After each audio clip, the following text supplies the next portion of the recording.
السلام عليكم ورحمة الله تعالى وبركاته. الحمد لله نحمده ونستعين به ونستغفره ونعوذ بالله من شرور أنفسنا ومن سيئات أعمالنا.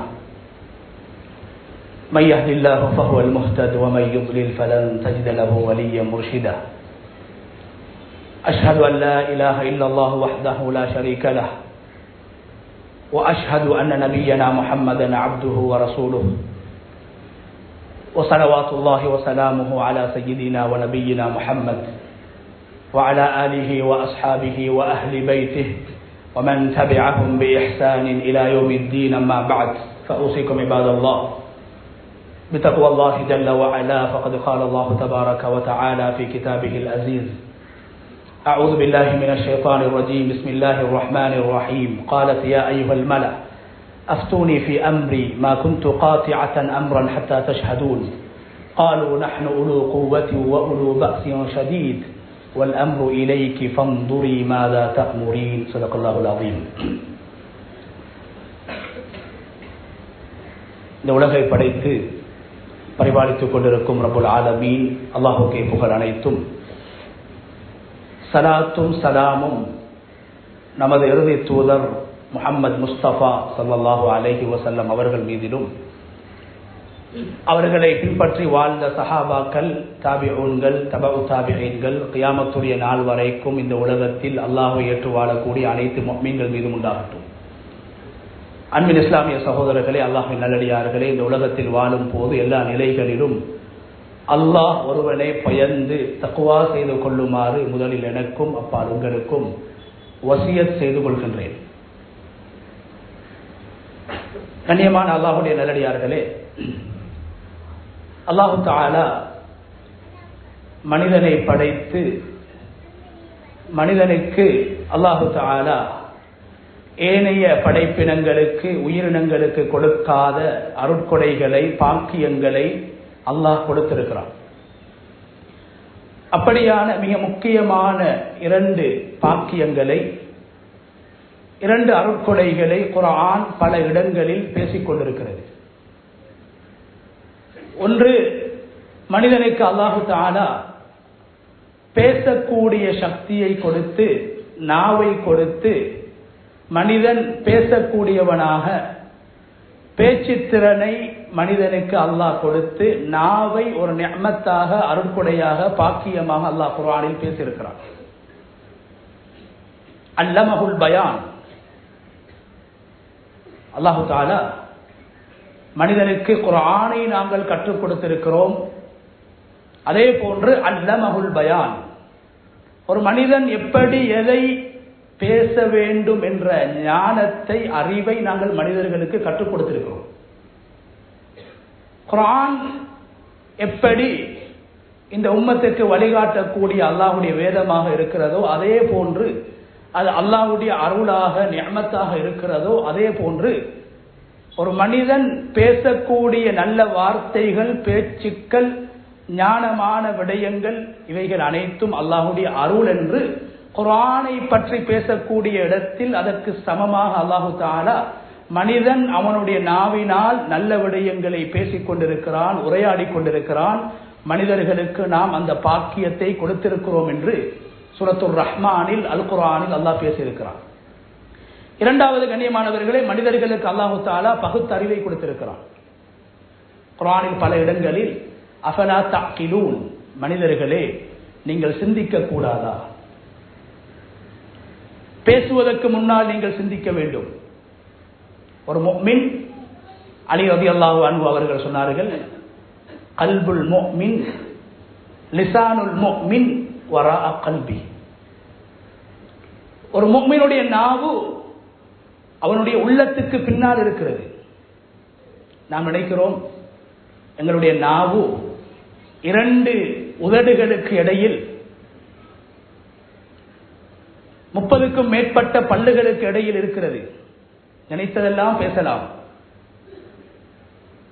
என்று நாம் நினைத்துக் கொண்டிருக்கிறோம்.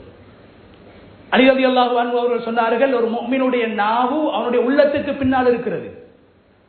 அப்படி என்றால் ஒரு முஃமின் பேசிவிட்டு சிந்திக்கக்கூடியவன் அல்ல, பேசிவிட்டு கைசேதப்படக்கூடியவன் அல்ல, பேச்சினால் ஒரு ஃபித்னாவை குழப்பத்தை சமூகத்தில் உருவாக்கிவிட்டு கைசேதப்படக்கூடியவன் அல்ல முஃமின். அது மடையன். முஃமின் யார் என்றால் பேசுவதற்கு முன்னால் சிந்திப்பார், நாவை அசைப்பதற்கு முன்னால் அவருடைய அறிவை அவருடைய புத்தியை அசைப்பார். என்னுடைய பேச்சு பிரயோசனமானதா அல்லது பிரயோசனம் அற்றதா? என்னுடைய பேச்சு ஹைருக்கு நலவுக்கு காரணமாக அமையுமா அல்லது ஷர்ருக்கு கெடுதிக்கு காரணமாக அமையுமா? என்னுடைய பேச்சு நல்ல முடிவுகளுக்கும் நல்ல விளைவுகளுக்கும் காரணமாக அமையுமா அல்லது இந்த உலகத்தில் ஃபித்னாக்களும் குழப்பங்களும் பிரிவினைவாதங்களும் உருவாகுவதற்கு காரணமாக அமையுமா என்பதை சிந்தித்து விட்டு தான் பேசுவார். ஆனால் ஒரு மடையன் கல்புல் ஜாஹில் வரா லிசானி. ஆனால் ஒரு மடையன் பேசிவிட்டு சிந்திப்பார். கருத்தை தெரிவித்துவிட்டு அல்லது கோபத்தில் ஒன்றை பேசிவிட்டு உணர்ச்சி வசப்பட்டு ஒன்றை பேசிவிட்டு ஒரு மடையன் சிந்திக்கக்கூடியவனாக இருப்பான். எனவே ஒரு முஃமினுடைய பண்பு பேசுவதற்கு முன்னால் சிந்திக்க வேண்டும். எனவே பேச்சு என்ற நிஅமத்தை அல்லாஹ் மனிதனுக்கு வழங்கி இருக்கக்கூடிய இந்த பாக்கியத்தை முறையாக பயன்படுத்தப்பட வேண்டும் என்பதை குர்ஆன் எதிர்பார்த்துக் கொண்டிருக்கிறது. இரண்டாவது கண்ணியமானவர்களே, அல் அக்ல் என்ற அறிவு.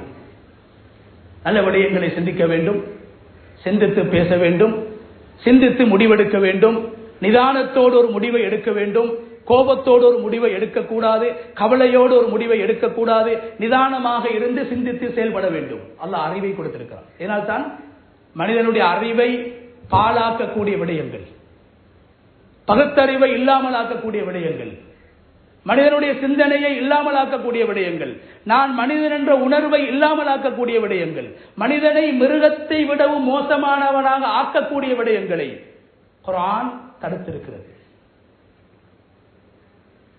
மதுவை குர்ஆன் தடுத்திருக்கிறது, போதையை குர்ஆன் தடுத்திருக்கிறது, இஸ்லாம் தடுத்திருக்கிறது.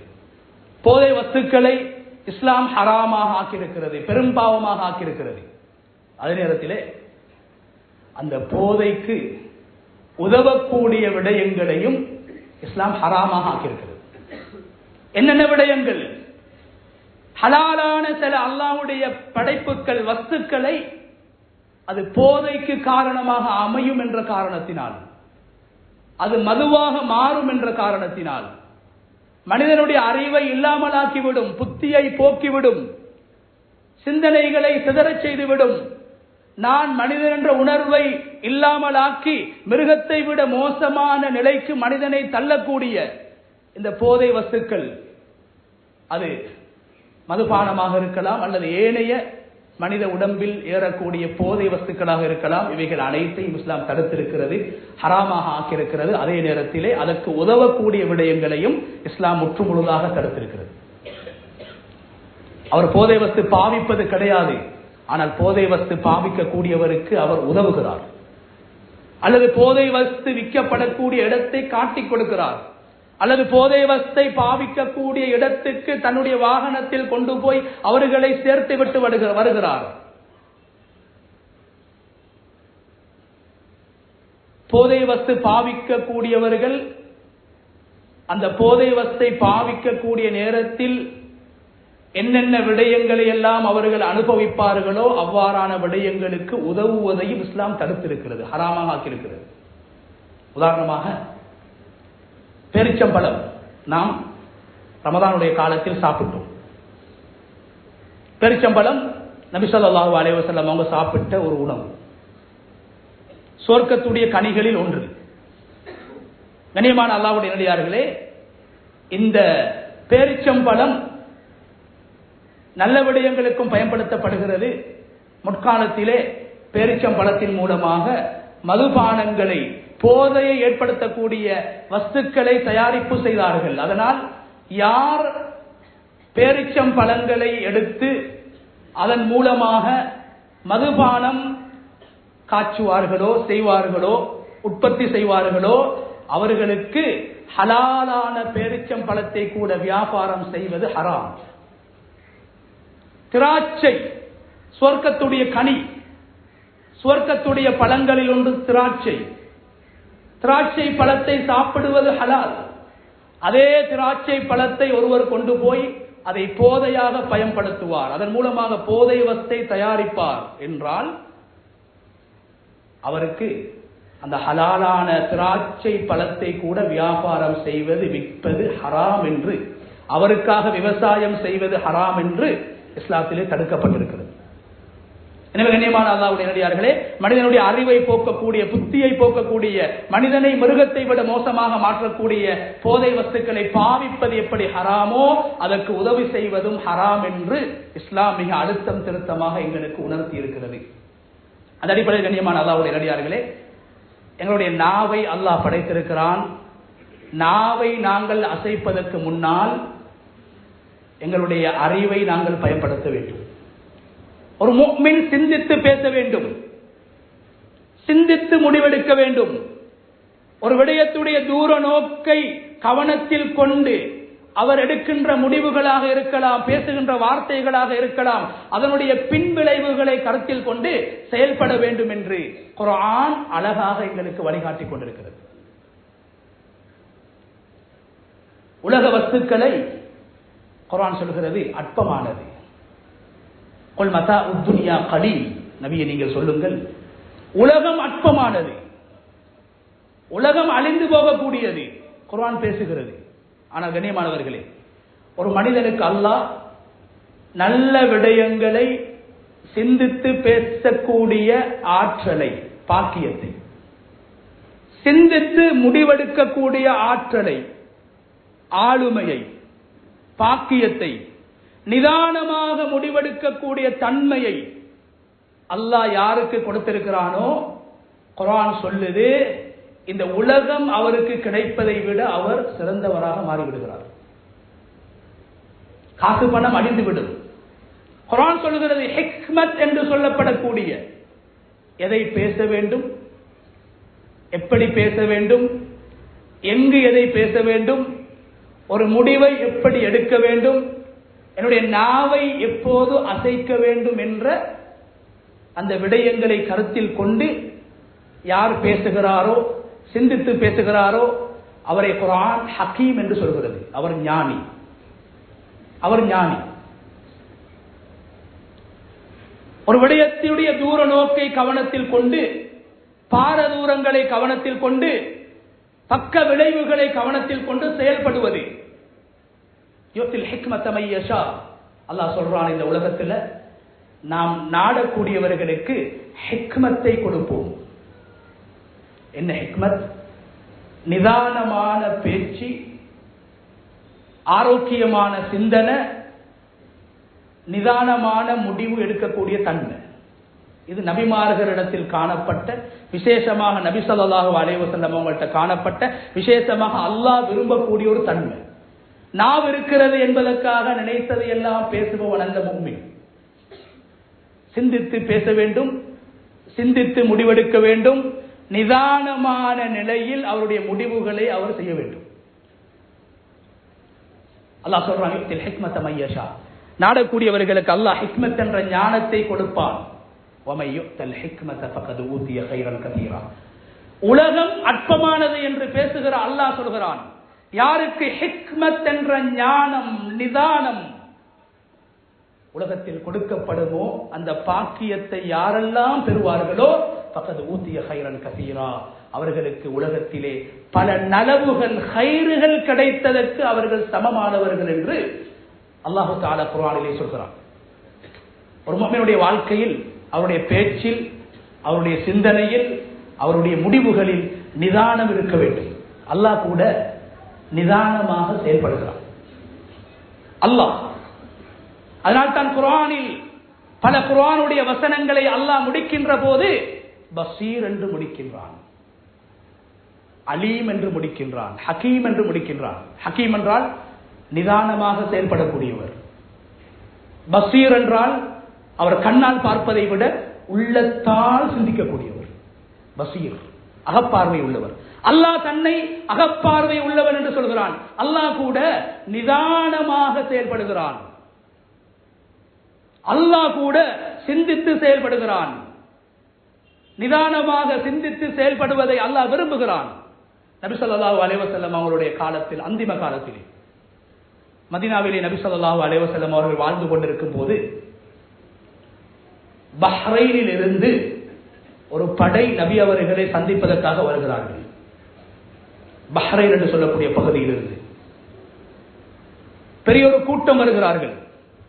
நபி அவர்களை காண வேண்டும், சந்திக்க வேண்டும், நபி அவர்களுடைய துஆவை பெற்றுக் கொள்ள வேண்டும், நபி அவர்களுடைய பரக்கத்தை பெற்றுக் கொள்ள வேண்டும் என்ற நல்ல நோக்கத்திலே வருகிறார்கள்.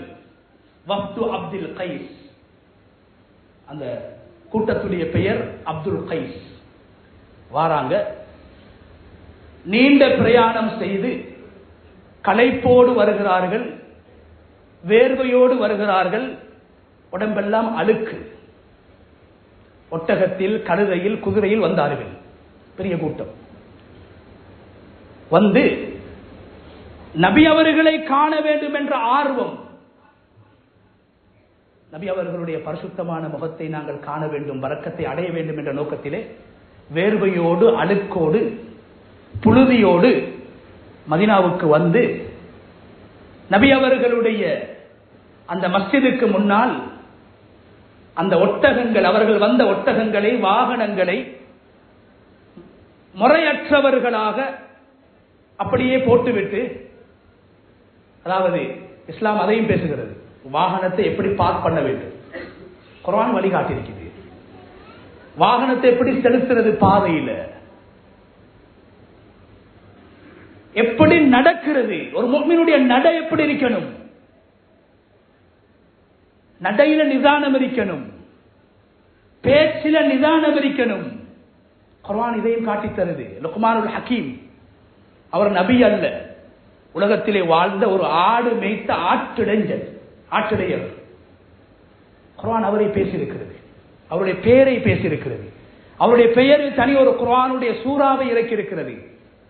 மிகப்பெரிய ஒரு சாதனையாளர் கிடையாது, பெரிய கண்டுபிடிப்பாளர் கிடையாது, பெரிய ஆய்வாளர் கிடையாது. அவர் யார்? ஆடுகளை மேய்த்துக் கொண்டு ஒரு நல்லொரு குழந்தை, ஒரு மகனுக்கு தகப்பனாக வாழ்ந்தவர். அவரை குர்ஆன் ஹக்கீம் என்று, நிதானமானவர் என்று, ஞானி என்று குர்ஆன் அவரை வர்ணித்துக் கொண்டிருக்கிறது. என்ன சாதனை? தன்னுடைய மகனுக்கு ஒழுக்கத்தை கொடுக்கிறார். அவர் செய்த சாதனை. நல்ல ஒரு குழந்தை, சாலிஹான ஒரு பிள்ளை உலகத்தில் உருவாக்கப்படுவதற்கு, நெறிப்படுத்தப்பட்ட சமூகம் உருவாக்கப்படுவதற்கு, நல்ல பிள்ளைகள் உருவாக்கப்பட வேண்டும் என்ற நோக்கத்தில் தன்னுடைய மகனுக்கு ஆடுகளை மேய்த்துக் கொண்டிருக்கும் போது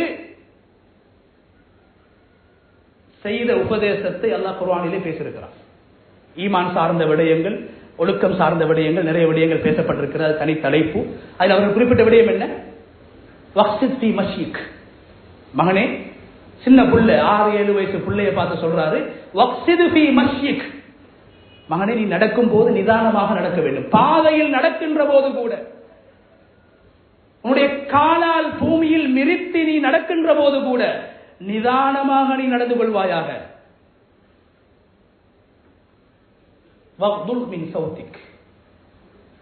அல்லாஹ் பார்வையை தாழ்த்துவதற்கு, அந்நிய பெண்களை நீங்கள் பார்க்க கூடாது, பார்வையை தாழ்த்திக் கொள்ளுங்கள் என்று சொல்கிற போது அல்லாஹ் பாவிக்கக்கூடிய வார்த்தையை லுக்மானுல் ஹக்கீம் மகனை பார்த்து சொல்கிறார், வக்துப் மின் சௌதிக். வயசுக்கு மூத்தவங்களுக்கு முன்னால நீ பேசும்போது, பெற்றோருக்கு முன்னால பேசும்போது, முதிர்ந்தவர்களுக்கு முன்னால பேசும்போது அமைதியாக நீ மெதுவாக பேச வேண்டும். அவர்களுடைய சத்தத்தை விட உன்னுடைய சத்தம் உயரக்கூடாது. பேச்சுடைய ஒழுக்கம், நடையுடைய ஒழுக்கம், பேச்சிலும் நடையிலும் நிதானம் இருக்க வேண்டும் ஒரு முஃமினிடத்திலே. அதனால் தான் அல்லாஹ் லுக்மானுல் ஹக்கீம் அவர்கள் தன்னுடைய மகனுடைய பேச்சிலும் நடத்தையிலும் நிதானம் இருக்க வேண்டும் என்பதற்காக செய்த அந்த புத்திமதியை கியாமத்துடைய நாள் வரைக்கும் ஓதப்படக்கூடிய குர்ஆனிலே அல்லாஹ் பிரஸ்தாபித்துக் கொண்டிருக்கிறான். கண்ணியமான அல்லாஹ்வுடைய நடிகார்களே, அந்த சமூகம் வந்தார்கள். நபி அவர்களை காண வேண்டும் என்ற ஆர்வத்தால் வந்தவர்கள் முறையாக அந்த ஒட்டகங்களை கட்டாமல் அப்படியே மஸ்ஜிதுக்கு முன்னால் நிறுத்திவிட்டு, எங்களுடைய சில பள்ளிவாசல்களிலே அந்த ஜும்மாவுடைய நேரங்களில் கடைசியாக வரக்கூடிய ஒரு கூட்டம் இருக்கிறார்கள். வந்து பாதையில் கண்ட நின்ற மாதிரி வாகனத்தை நிப்பாட்டுவாங்க. மோட்டார் பைஸ்கலை நிப்பாட்டுவாங்க, ஆட்டாவை நிப்பாட்டுவாங்க, வேனை நிப்பாட்டுவாங்க, பைஸ்கலை நிப்பாட்டுவாங்க. ஜும்மாவை அடைஞ்சு கொள்ளணும்ன்றதுக்காக வாரதே கடைசி நேரம். பாதையில போகக்கூடிய முஸ்லீம்கள், முஸ்லீம் அல்லாதவர்கள், ஆண்கள், பெண்கள் எல்லோருக்கும் அது சில நேரத்திலே விபரீதமாக மாறிவிடும். அது தீங்கு விளைவிக்கக்கூடியதாக மாறிவிடும். அவைகளை கவனத்தில் கொள்ள மாட்டார்கள். அதுபோன்று அந்த சஹாபாக்கள் நபி அவர்களை நாங்கள் முதலாவதாக சந்திக்க இருக்கின்றோம், நபியுடைய முகத்தை காண வேண்டும் என்பதற்காக வேகமாக வந்தவர்கள் ஒட்டகத்தை மறந்து விட்டார்கள், கழுதைகளை மறந்து விட்டார்கள், குதிரைகளை மறந்து விட்டார்கள். அதை அப்படியே போட்டுவிட்டு வேர்வையோடு, அழுக்கோடு, தூசியோடு அப்படியே வாராங்க நபி அவங்கள சந்திக்கிறதுக்கு. நபி அவங்களோட முசாஃபா செய்யறாங்க, முஆனகா செய்யறாங்க. கண்ணியமான அல்லாஹ்வுடைய நல்லடியார்களே, இந்த நேரத்தில் நபி ஸல்லல்லாஹு அலைஹி வஸல்லம் அவங்க ஒரு வாலிபன் அவதானிச்சாங்க. ஒரு வாலிபன், அவருடைய பேர் முந்திர். அவருக்கு வரலாற்றில் பிரபலியமான ஒரு பேர் இருக்குது, அல் அஷஜ் என்று சொல்லக்கூடிய ஒரு வாலிபர். நபி அவங்க அந்த வாலிபர் அவதானிச்சு கொண்டிருந்தாங்க. அந்த வாலிபர் என்ன செஞ்சாருன்னா, நபி அவங்களை காண்றதுக்கு வந்தவர் தான், ஏனையவர்களை போன்று ஆசையோடு வந்தவர் தான். ஆனா அவர் என்ன செஞ்சாரு, வந்த வரத்துல வேர்வையோட, புழுதியோட, களைப்போட, அழுக்கோட நபி அவர்கள் அவர் சந்திக்க வரல. உணர்ச்சி வசப்படல, ஆக்ரோஷம் அடையல, ஜோஷ் ஆகல. இபாதத்திலே ஜோஷ் ஆகக்கூடாது, நடுநிலையாக இருக்க வேண்டும் இபாதத். எல்லோரும் ஆவலோடு ஓடி வந்தார்கள், வேர்வையோடு ஓடி வந்தார்கள், அழுக்கோடு ஓடி வந்தார்கள். நபி அவர்கள் அவதானித்தார்கள். ஒரு வாலிபன் மாத்திரம் என்ன செய்தார், நபி அவர்களை சந்திப்பதற்கு முன்னால், நபி அவர்களை காண்பதற்கு முன்னால் என்ன செய்கிறார், ஒழுங்கற்ற முறையில் நிறுத்தப்பட்ட ஒட்டகங்களை, கழுதைகளை, குதிரைகளை ஒழுங்காக, வரிசையாக, அழகாக அதை கட்டி விடுகிறார். அந்த பார்க்கிங்க ஒழுங்குபடுத்துகிறார் ஒரு வாலிபர். நபி அவங்க பார்த்து கொண்டிருந்தாங்க. அதுக்கு பின்னால போயிட்டு குளிச்சாரு, வேர்வையை நீக்கிட்டாரு, உடுப்ப மாத்தினாரு, அழகான ஆடை அணிஞ்சு கொண்டாரு, மெதுவாக வந்தாரு. நபி அவங்களோட முஆனகா செஞ்சாரு, சலாம் கொடுத்தாரு. நபி ஸல்லல்லாஹு அலைஹி வஸல்லம் அவங்க அந்த கண்டத்தோட, அந்த வாலிபனை பார்த்ததோட சொன்னாங்க, இன்ன ஃபீக லஹஸ்லத்தை, வாலிபனே உன்னிடத்துல 2 தன்மைகள் இருக்குது, 2 பண்புகள் இருக்குது. என்ன தன்மை? அல்லாஹ் விரும்பக்கூடிய 2 தன்மை. யுஹிப்புஹுமுல்லாஹ், அல்லாஹ் விரும்பக்கூடிய 2 தன்மை உன்னிடத்தில் இருக்கிறது சொன்னாங்க நபி அவங்க. முதலாவது அல் ஹில்ம், உன்னிடத்துல சகிப்பு தன்மை இருக்குது. 2வது அல் அனா, நிதானம், ஜோஷ் இல்ல உன்னிடத்துல. உணர்ச்சி வசப்படக்கூடியவன் அல்ல நீ, ஆக்கிரோஷப்படக்கூடியவன் அல்ல நீ, மற்றவங்க ஏற்றி விடுறாங்க என்றதுக்காக மேல ஏறக்கூடியவன் அல்ல நீ. உன்னிடத்துல என்ன இருக்குது? அல் ஹில்ம், சகிப்பு தன்மை இருக்குது. 2வது அல் அனா, ஒரு பார்வையில, ஒரு சந்திப்புல நபி அவங்க அடையாளம் கண்டாங்க, இனம் கண்டாங்க. இவர் எப்படிப்பட்டவர் சொன்னாங்க. நிதானம் இருக்குது, நிதானம், உன்னிடத்தில் நிதானம் இருக்குது, நிதானமாக ஒரு விஷயத்தை நீ செய்கிறாய். 2வது சகிப்புத்தன்மை இருக்குது. என்ன சகிப்புத்தன்மை? உன்னோட வந்தவங்க எல்லாம் என்ன காணணும் என்றதுக்காக வேர்வையோட வந்தாங்க, அழுக்கோட வந்தாங்க, தூசியோட வந்தாங்க, ஒட்டகங்களை கண்ட மாதிரி நிறுத்திட்டு வந்தாங்க. இதெல்லாம் பார்த்துட்டு நீங்க அவங்களுக்கு ஏசவும் இல்லை, அவங்களை தடுக்கவும் இல்லை, நீயாக அதை சகிச்சு கொண்டாய். அதை சகிச்சு கொண்டாய். அவங்க செய்யற வேலையை நீ செஞ்சாய். அவங்களோட ஒட்டகத்தை, கழுதைய, குதிரைய நீ அழகாக கட்டினாய். உன்னோட சகிப்புத்தன்மை இருக்குது. 2வது அதுக்கு பின்னால நீ குளிச்சு, உடுப்ப மாத்தி, வேர்வைகளை களைஞ்சு அழகாக வந்தாய். இந்த 2ம் அல்லாஹ் விரும்பக்கூடிய தன்மை என்று நபி ஸல்லல்லாஹு அலைஹி வஸல்லம் அந்த சஹாபியை பார்த்து சொன்னாங்க. கண்ணியமான அல்லாஹ்வுடைய நல்லடியார்கள், ஒரு முஃமின் எந்த விடயத்திலும், அது இபாதத்து சார்ந்த விடயங்களாக இருக்கலாம், தன்னுடைய வாழ்வோடு சம்பந்தப்பட்ட விடயமாக இருக்கலாம், நிதானத்தை கையாள வேண்டும், நிதானமாக ஒரு முடிவை எடுக்க வேண்டும். பேசுகின்ற போது அவர் அதை பேசுவதற்கு முன்னால் பல முறை சிந்திக்க வேண்டும். இந்த பேச்சு நலவுக்கும் பிரயோசனத்துக்கும் காரணமாக அமையுமா இல்லையா என்று சிந்தித்து பேச வேண்டும். நபி ஸல்லல்லாஹு அலைஹி வஸல்லம் அவங்களோட அணுகுமுறை அப்படித்தான் இருந்துச்சு. நபி அவங்களோட அணுகுமுறை அப்படித்தான் இருந்துச்சு. உலகத்துல நபி ஸல்லல்லாஹு அலைஹி வஸல்லம் அவங்கள மிகவும் நோகடிச்சவர். குர்ஆன்ல அல்லாஹ் தனி சூறாவை இறக்கி நபி அவங்கள மிச்சம் நோகடிச்ச ஒத்தனை பத்தி அல்லாஹ் குர்ஆன்ல பேசுறான். அப்துல்லாஹ் இப்னு உபை இப்னு சலூல், நபி அவங்களோட மனைவிய மோசமான பொம்புள் என்று சொன்னவன். சஹாபாக்கள், குறிப்பா உமர் ரலியல்லாஹு அன்ஹு கேட்டாங்க, யா ரசூலல்லாஹ், எனக்கு அனுமதி தாங்க, நான் இந்த அப்துல்லாஹ் இப்னு உபய் இப்னு சலூல கொலை செய்கிறேன். உமர் ரலியல்லாஹு அன்ஹுக்கு ஆத்திரம், நபிக்கு ஏசுறான், நபியோட மனைவிக்கு ஏசுறான், பார்த்துட்டு இருக்கலாம். அவசரப்பட்டாங்க, கொல்றதுக்கு அனுமதி தாங்க யா ரசூலல்லாஹ். சொன்னாங்க ஸல்லல்லாஹு அலைஹி வஸல்லம், உமர், அப்துல்லாஹ் இப்னு உபய் இப்னு சலூல் முனாஃபிகீன்களுடைய பட்டியல்ல இருக்கிறான். முனாஃபிக்னா யார்? அந்த காலத்துல வெளிரங்கத்துல முஸ்லிம்களை போல நபியோட சஹாபாக்களோட வாழ்வாரு, சேருவாரு, உள்ரங்கத்துல குஃபுர். மக்கால வாழக்கூடிய முஷ்ரிக்கீன்கள் அல்லது மதீனாவை சூழ்ந்திருக்கக்கூடிய பகுதிகளில் வாழக்கூடிய முஷ்ரிக்கீன்கள் நினைச்சிட்டு இருக்கிறாங்க அப்துல்லாஹ் இப்னு உபய் இப்னு சலூல் ஒரு முஸ்லிம், ஆனா அவன் ஒரு காஃபிர் என்றது எனக்கு தெரியும். ஆனா ஊர் மக்களுக்கு தெரியாது, முஷ்ரிக்கீன்களுக்கு தெரியாது. எனக்கு ஏசுரான் என்பதற்காக, எனது மனைவிக்கு ஏசுரான் என்பதற்காக நீங்க அப்துல்லாஹ் இப்னு உபய் இப்னு சலூல கொலை செஞ்சா சமூகம் என்ன சொல்லும், ஊர் என்ன பேசும்? நபி அவங்க பின் விளைவுகளை பார்த்து முடிவெடுத்தாங்க. ஊர் என்ன பேசும்? இன்ன முஹம்மதன் யக்துலு அஸ்ஹாபா, முஹம்மத் தந்த தோழர்கள், தன்னுடைய சஹாபாக்களையே கொலை செய்கிறாரு, இவர் ஒரு கொலைகாரன் என்று வரலாறு பேசும். அந்த பேச்சுக்கு இடம் வைக்கப்படாது, அந்த பேச்சுக்கு இடம் வைக்கப்படாது. நபி அவங்களோட முடிவை பாருங்க, தனக்கு ஏசினவனை கூட கொல்ல வாழாம என்றாங்க. ஏன்? கொண்டுட்டு முடிச்சிடலாம், விஷயத்தை முடிச்சிடலாம், ஆனா அதுக்கு பின்னால பெரிய விளைவுகளை சந்திக்கணும். சில பேச்சுக்களை கேட்கணும். என்ன பேச்சு? வரலாறு முஹம்மதை இன்ன முஹம்மதன் யக்துலு அஸ்ஹாபா, முஹம்மத் தன்னுடைய தோழர்களை, நண்பர்களை, முஸ்லீம்களை கொலை செய்கின்ற கொலைகாரன் என்று வரலாறு பேசும். அதனால நான் மன்னிச்சு விடுறேன் என்று சொன்னாங்க ஸல்லல்லாஹு அலைஹி வஸல்லம். கொல்றதுக்கு அனுமதி கொடுக்கல, தூர நோக்கோட செயல்பட்டாங்க. ஆத்திரம் வரும்போது, கவலை வரும்போது, ஆக்கிரோஷம் அடைகின்ற போது பாரதூரமான முடிவுகளை எடுக்காமல் அந்த முடிவுகளுடைய விளைவுகள், அந்த முடிவுகள் என்ன விளைவுகளை உண்டாக்கும் என்பதை சிந்தித்து நபி ஸல்லல்லாஹு அலைஹி வஸல்லம் அவங்க செயல்பட்டாங்க. சொன்னாங்க நபி ஸல்லல்லாஹு அலைஹி வஸல்லம் அவங்க,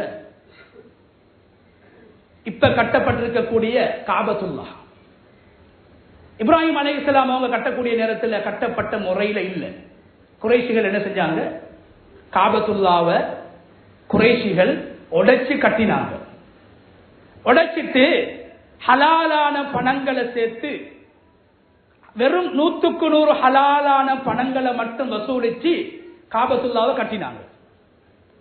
கட்டிட்டு பார்க்கிறாங்க, காசு போதாது. காபத்துல்லாவை முழுமையாக கற்ற அளவுக்கு காசி போதா, ஹலாலான காசி போதா. இப்ப குறைஷிகள் முடிவெடுத்தாங்க, இப்ராஹிம் அலைஹிஸ்ஸலாம் கட்டின இடத்துல இருந்து 6 அடி விட்டு நாங்க கட்டுவோம். இது அப்படித்தான் கட்டப்பட்டிருக்குது. மக்காவுக்கு போனவங்களுக்கு தெரியும், தவாஃப் செய்யக்கூடிய நேரத்தில் அந்த காபத்துல்லாவுடைய கதவுக்கு முன்னால ஒரு சுவர் கட்டப்பட்டிருக்கிறது, ஹிஜ்ர் இஸ்மாயில். அது இப்ராஹிம் அலைஹிஸ்ஸலாம் அங்குதான் காபத்துல்லாவை கட்டினார்கள். குறைஷிகள் உடைத்ததற்கு பின்னால் மீண்டும் கட்டுகின்ற போது கட்டுவதற்கு காசி கிடையாது, அந்த 6 அடியை விட்டு கட்டிவிட்டார்கள். அதுக்குள்ளால் தவாஃப் செய்யக்கூட முடியாது, அது காபத்துல்லாவுடைய ஒரு பகுதி. நபி அவங்க சொன்னாங்க, எனக்கு ஆசையாக இருக்குது, எனக்கு ஆசையா இருக்குது, குறைஷிகள் உடைத்த இந்த காபத்துல்லாவை மீண்டும் நான் உடைத்து இப்ராஹிம் அலைஹிஸ்ஸலாம் கட்டிய பிரகாரம் நான் கட்டப் போகிறேன், எனக்கு விருப்பமா இருக்குது. மீண்டும் உடைச்சி அல்லாஹ்ட மாளிகை காபத்துல்லாவை அழகா கட்டணும், எனக்கு ஆசை. ஆயிஷா ரலியல்லாஹு அன்ஹா பார்த்து நபி சொன்னாங்க, எனக்கு ஆசைதான், ஆனா மக்கால வாழக்கூடிய மக்கள் இப்பதான் இஸ்லாத்தை ஏற்றுக்கொண்டிருக்கிறாங்க, இப்பதான் அவங்க குறைஷிகள் இஸ்லாத்தை ஏற்று இஸ்லாத்துக்குள்ளால வாராங்க. நான் இப்ப காபத்துல்லாவை உடைச்ச என்ன தெரியுமா சொல்லுவாங்க? சும்மா தேவை இல்லாம முஹம்மது நல்லா இருந்த காபத்துல்லாவை உடைச்சிட்டாரு, நல்லா இருந்த பள்ளியை உடைச்சிட்டாரு, இவருக்கு தேவையில்லாத வேலை, எங்கட மூதாதையர்கள் அழகாக கட்டி வைத்திருந்தார்கள், அனாவசியமாக உடைத்து விட்டார் என்று என் மீது பழியை போடுவார்கள், குறை பேசுவார்கள். அல்லாஹ்ட மாளிகையை உடைக்கிறாரு, காபத்துல்லாவை உடைக்கிறார் என்று தப்பாக பேசுவார்கள், குறையாக பேசுவார்கள், என் மீது கெட்டெண்ணம் வைப்பார்கள். அதன் காரணத்தினால், அந்த பாரதூரமான விளைவை அது ஏற்படுத்தும் என்ற காரணத்தினால் என்னுடைய ஆசையை நான் விட்டு விடுகிறேன் என்று அருமை நாயகம் ஸல்லல்லாஹு அலைஹி வஸல்லம் அவங்க சொன்னாங்க. எனவே கண்ணியமானவர்களே, என்னுடைய பேச்சாக இருக்கலாம், நாங்கள் எடுக்கக்கூடிய முடிவுகளாக இருக்கலாம், எங்களுடைய குடும்பம் சார்ந்த முடிவுகளாக இருக்கலாம், அல்லது சமூகத்தோடு சார்ந்த முடிவுகளாக இருக்கலாம், இவைகளில் அந்த முடிவுகளை நாங்கள் எடுக்கின்ற போது அதனுடைய பின் விளைவுகளை, எதிர்காலத்தில் இந்த முடிவு, இந்த விடயம் என்னென்ன விபரீதங்களை உண்டாக்கும், என்ன நலவுகளை உண்டாக்கும் என்று சிந்தித்து செயல்பட வேண்டும். அதை குர்ஆன் வழிகாட்டி கொண்டிருக்கிறது. எனவே நாவினால் ஒரு முடிவை சொல்வதற்கு முன்னால், பேசுவதற்கு முன்னால் உள்ளத்தை அசைத்து உள்ளத்தால் சிந்தித்து ஒரு முஃமின் பேச வேண்டும் என்பதை குர்ஆன் எதிர்பார்த்துக் கொண்டிருக்கிறது. வல்லநாயன் அல்லாஹ் தஆலா நாவினால் எடுக்கக்கூடிய முடிவுகளை, பேசக்கூடிய விடயங்களை பேசுவதற்கு முன்னால், பேசிவிட்டு கை சேதப்படுவதற்கு முன்னால், அழுவதற்கு முன்னால், ஃபித்னாக்களை உருவாக்குவதற்கு முன்னால் சிந்தித்து பேசக்கூடியவர்களாக அறிவை பயன்படுத்தி, சிந்தனையை பயன்படுத்தி நல்ல முடிவுகளை எடுத்து ஆலோசனைகளின் அடிப்படையில், இஸ்திகாராவின் அடிப்படையில் தெரியாத விடயங்களை தெரிந்தவர்களிடத்தில் கேட்டு, அல்லாஹ்விடத்தில் ஹைரை கேட்டு முடிவெடுத்ததற்கு பின்னால் அல்லாஹ்விடத்தில் அந்த பாரத்தை, அந்த விடயத்துடைய பாரத்தை கொடுத்து, பொறுப்பை கொடுத்து அல்லாஹ்வுடைய உதவிகளை, ஹைறுகளை பெறக்கூடியவர்களாக அல்லாஹ் தஆலா நம் அனைவரையும் ஆக்கிடுவானாக. யா அல்லாஹ் எங்களுடைய பாவங்களை மன்னிப்பாயாக. யா அல்லாஹ் எங்களுடைய மாதாபிதாக்களுடைய பாவங்களை மன்னிப்பாயாக. ஈமானோடு வாழ்ந்து ஈமானுக்காக உழைத்து ஈமானோடு இந்த உலகத்தை விட்டு பெறுகின்ற சந்தர்ப்பத்தை நம் அனைவருக்கும் நசீபாக்குவாயாக. வ ஆகிரு தஅவானா அல்ஹம்துலில்லாஹி ரப்பில் ஆலமீன்.